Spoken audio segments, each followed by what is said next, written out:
सच्चाई सच छुपने नहीं देंगे। लगातार आप देख रहे हैं दिल्ली के रामलीला मैदान में किसानों का जत्था जो कल से पहुंचने का सिलसिला शुरू हुआ था वो अभी भी जारी है। किसान महापंचायत है। पिछले कई महीनों से जो हरियाणा पंजाब के बॉर्डर पर आप देख रहे थे रस्साकशी, आज उस पर भी कुछ फैसले होंगे और किसानों के सारे नेता आज कोई बड़ा ऐलान भी करेंगे देर शाम तक, यानी 3, साढ़े 3, 4 बजे तक ऐलान होगा कि अगला कार्यक्रम क्या होगा। लेकिन फिलहाल क्या क्या मांगे हैं जिनको लेकर लगातार संघर्ष चल रहा है, ये पूरी टीम आप देख रहे हैं। इस तरह का कारवां लगातार गुजरता जा रहा। कहाँ से आए आप लोग? हिसार से। हिसार से? हरियाणा? हरियाणा तो केंद्र में रहा, हरियाणा और पंजाब और उत्तर प्रदेश। इतना ही लगता किसान है, बाकी देश में तो लगता किसान है ही नहीं। तो क्या क्या मुद्दा क्या आपका? एसपी का एमएसपी का मुद्दा। आप कहाँ से सर? रतिया से, फतेहाबाद डिस्ट्रिक्ट। फतेहाबाद भी तो हरियाणा ही है। हाँ, बॉर्डर। आप कहाँ से? हरियाणा से आए सब हरियाणा से। आप भी सर हरियाणा से। क्या लग रहा है ये जो चल रहा महीनों से शंभू बॉर्डर पर और दूसरे बॉर्डर पर किसान और सरकार के बीच जो टकराव देख रहे हैं, इसको क्या किस नज़र से देख रहे हैं? अच्छा, आप लोग हिंदी कम बोलने वाले लोग हैं। आइए मैं इधर कैमरामैन से कहूँगा, सर कहाँ से आए आप लोग? हम फतेहाबाद डिस्ट्रिक्ट से आए हैं। हरियाणा से। क्या क्या मुद्दे हैं आज आपके? आज हमारा संयुक्त मोर्चा की महापंचायत थी। ये सभी किसानों को एक होने के लिए और एमएसपी की लड़ाई थी, इस पर आए थे। एमएसपी एक ऐसी चीज़ है जो कि वो मिले तो किसान का खुशहाल होगा और सबको इससे फ़ायदा होगा। जैसे एमएसपी एक प्याज है, उस प्याज की एमएसपी यदि ये 15 या 20 रुपए एमएसपी हो जाए तो वो प्याज 80 या 85 रुपए नहीं होगा।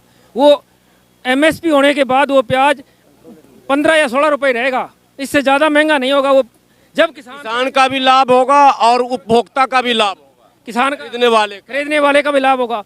उसका ये से बिचौलिए का तो नुकसान हो जाएगा। बिचौलिए का क्या नुकसान है? बिचौलिए को 5-6 रुपए मिल जाएंगे और जायज रेट में। किसान से सस्ता लिया और दबा के रखा और फिर मार्केट में महंगा दिया। ये महंगा, इसीलिए तो एमएसपी मांग रहे हैं सभी। एमएसपी देगा तो सबका फायदा होगा, ये नहीं भी किसी को नुकसान होगा। एमएसपी एक ऐसी चीज़ है सबको फायदा होगा, ना कोई महंगाई पे देगी। महंगाई समय घटेगी, घटने के लिए ये कह रहे हैं, इसलिए हम इकट्ठे हो रहे हैं सभी।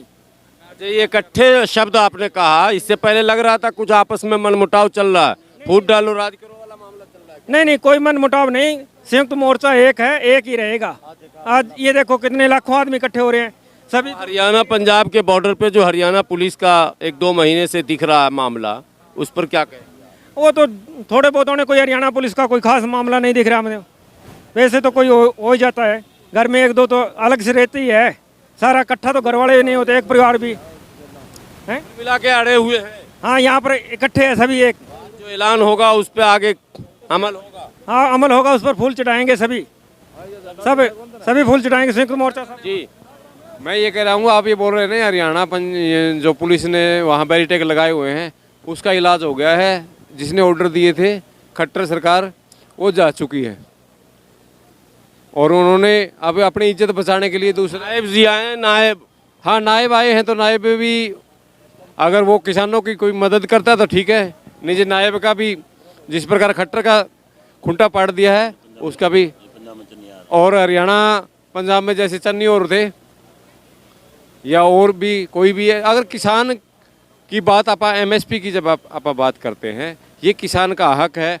और आप देखोगे मीडिया के साथी है जितने भी, आप अगर देखते हो आप निकाल के देखियो खट्टर इसका मोदी का इंटरव्यू, उसने कहा था कि मैं पहली भाषण में या पहली ही कलम से एमएसपी स्वामीनाथन को लागू करूंगा। और बढ़ने के बाद वो झूठ बोल रहा है। अनिल विज और सुभाष बराड़ा दोनों अर्धनंग होकर एमएसपी की मांग करते थे। अब वो कहाँ गए? सरकार बनने से पहले हाँ जी, कर रहे थे। अब वो कहाँ गए? सरकार में है तो आप क्यों अर्धनंग? नहीं, उसको देनी पड़ेगी ना। आप दोहरापन नहीं दिखा सकते, आपको नंगा होना पड़ेगा। और उनको सरकार को हमने नंगा हुए तो नहीं, नंगा कर दिया है। जब एक तरफ तो खट्टर कह रहा है कि आप दिल्ली जा सकते हो, जब पैदल पगड़ी समार जट्टा किसान संघर्ष समिति हरियाणा ने जब पैदल, ये देख लीजिए, ये कह नहीं रहे हैं पगड़ी संभाल जट्टा ये संगठन का ही नाम है इनके। जी हाँ, पगड़ी समार जट्टा किसान संघर्ष समिति ने खट्टर को पूर्ण रूप से नंगा करने का काम किया है। उन्होंने ये कहा था कि आप पैदल जा सकते हो, आप ट्रैक्टर लेकर नहीं जा सकते। और जब हमने 8 मार्च से ये कॉल दी कि हम दिल्ली को पैदल कूच करेंगे, तो इन्होंने वहाँ भी किसानों को रोक लिया और इस प्रकार उसको पूर्ण रूप से नंगा करने का काम पगड़ी समार जट्टा किसान संघर्ष समिति द्वारा किया गया है। और जो आप ये बोल रहे थे कि संयुक्त मोर्चा एक नहीं है, तो उसका उदाहरण यहाँ आपको रामलीला मैदान में पूर्ण रूप से दिखाई दे रहा है कि हर एक प्रकार का झंडा, हर एक प्रकार का वक्ता, हर एक प्रकार का किसान, छोटा बड़ा मजदूर, सभी का सभी यहाँ आया हुआ है। 13 महीने का धरना हुआ था आपका। प्रधानमंत्री जी ने कहा काले कानून वापस लेता हूँ, हमसे चूक हो गई, और आगे आपके सारे मामले जैसे मुकदमे थे वो वापस लेने थे, एमएसपी की गारंटी देनी थी, जिन लोगों ने अपराध किया था उस पर कार्रवाई करनी थी, जैसे लखीमपुर खीरी की घटना थी, उनको तो टिकट मिल गया वहाँ मंत्री को। यही चीज़ तो हम बताना चाह रहे हैं कि आप एक तरफ तो किसानों को ये कह रहे हो कि जो आपकी मांगे हैं हमने ये मुकदमे वापस हुए क्या? कुछ मुकदमे बकाया हैं अभी, जो कि जानबूझ के नहीं किए जा रहे। हमारे साथ एक काम इन्होंने जरूर किया है, जिसने किसानों को कुचला उसको टिकट देने का सरकार ने काम किया है। तो इस बार क्या होगा? पिछली बार तो योगी जी आ गए यूपी में, कहा जा रहा था इधर बदल दूंगा उधर बदल दूंगा, लेकिन बदला नहीं गया। इस बार मोदी जी कह रहे हैं हम तो 400 पार हैं। किसान क्या कह रहे हैं? 400 पार का नारा मोदी ने दिया था, उससे पहले खट्टर साहब ने भी 75 पार का नारा दिया था। तो सरकार भी किसी दूसरे की बैसाखी से बनी थी, तो ये तो कल तोड़ दिया। बैसाखी तो टूट गई, बैसाखी तो उन्होंने चला ली जितने दिन बैसाखी चलानी थी। बैसाखी जब आपका पाँव ठीक हो जाता है, आप चुनाव में आ जाते हो दोबारा नए सिरे से, तो बैसाखी किस काम की? बैसाखी को भगा दिया उन्होंने। चौटाला साहब कह रहे हैं गाय तो गई, खुट्टा भी पार ले गई। खुंटा था कहाँ? वो बैसाखी थी, खुंटा था कहाँ? खुंटा नहीं था वो, खुंटा होता तो अपने स्थान पर रहता, वो तो बैसाखी थी। बैसाखी जब हमारी चोट ठीक हो जाती, जिस प्रकार आप बैसाखी को भगा देते। अगर किसानों की मांग नहीं मानी गई, फाइनल बात, तो क्या वाकई 2024 में वोट की चोट से सरकार को आप पीछे लाएंगे? जी, इसमें तो कोई दुराई नहीं है। जब हमारी बात मांगनी नहीं जा रही तो हम वोट किस बात का? और जी सोच समझ कर बोलिए। जी जी बिल्कुल। से जैसे जैसे चुनाव आएगा वैसे वैसे हिंदू मुसलमान, हिंदुस्तान पाकिस्तान, 3 तलाक 4 तलाक, मस्जिद मंदिर, कहाँ एमएसपी और कहाँ किसान? कहाँ एमएसपी है किसान की मांग और एमएसपी रहेगी, ये तो सरकार कर रही है। कभी मंदिर के नाम पे, कभी हिंदू मुस्लिम के नाम पे मुद्दों से भटकाने का काम कर रही है। तो जनता पूर्ण रूप से जाग चुकी है, ये नहीं है कि उसकी बातों में बहकावे में आ जाए। नहीं भटकेंगे, पक्का है जी।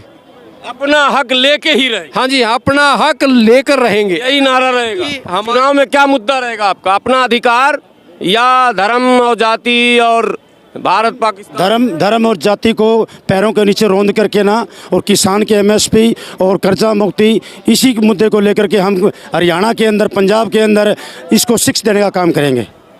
पक्का हराएंगे इनको, हमारी 100% गारंटी है। और आज इन्होंने देख लिया कि लाखों लोग हिंदुस्तान के हर कोने से यहाँ पर रामलीला ग्राउंड के अंदर पहुँचे हैं। ये इनका सबूत है, उनके पैर हिल चुके हैं सरकार के। मोदी जैसे खट्टर गया है, दुष्यंत चला गया, अभी नायब सिंह सैनी आ गया, वो कुछ छोटे बयान देगा, वो भी चला जाएगा। उनका अभी हरियाणा में कुछ मोदी जी नहीं जाने वाले। मोदी जाने वाला है। मोदी की गारंटी जाने वाली है, 100% नहीं 200% जाएगी हमारी गारंटी। हम लिख के देते हैं, ये मोदी जाएगा जाएगा जाएगा। क्या बात है साहब। 2024 चुनाव में पहला ये सर्वे है। अब तक मैं जहाँ भी गया सर्वे करने, वहाँ लोगों ने वाकई ये कहा कि नहीं जीतेंगे तो मोदी ही, आएंगे तो मोदी ही। लेकिन अब किसानों की भीड़ की तरफ से ये आवाज़ है कि यदि हमारा काम नहीं हुआ, स्वाभाविक है, काम ही मुद्दा है, किसी से व्यक्तिगत दुश्मनी तो होती नहीं है। देश का कोई ना कोई तो प्रधानमंत्री होगा, सो मोदी जी भी होंगे, क्यों नहीं होंगे। लेकिन मुद्दा ये है कि जो वायदे आपने किए थे वो पूरे करें और स्वामीनाथन आयोग की रिपोर्ट को भी अक्षरशः लागू करें, क्योंकि इन्हीं के नेता पहले प्रदर्शन और हंगामा करते थे और कहते थे ये करना होगा, और जब सत्ता की बागडोर इनके हाथ में है तो फिर इस पर ये चर्चा करने को तैयार नहीं है। देखना यह है कि 2024 में, 24 मई का मतलब 24 में ही हम लोग हैं और चुनावी मोड में हैं। लेकिन 2-3 महीने बाद किसान रहेंगे, वो अपने मुद्दे पर अड़े रहेंगे, या किसान भी हिंदू मुसलमान या हरियाणा पंजाब बिहारी बंगाली आसामी क्षेत्रवाद और जातिवाद जो चलता है वो हावी होगा, या फिर किसान का मुद्दा। आप भी देखते रहें, मैं भी देखता रहूँगा। बने रहे देश की सच्चाई के साथ।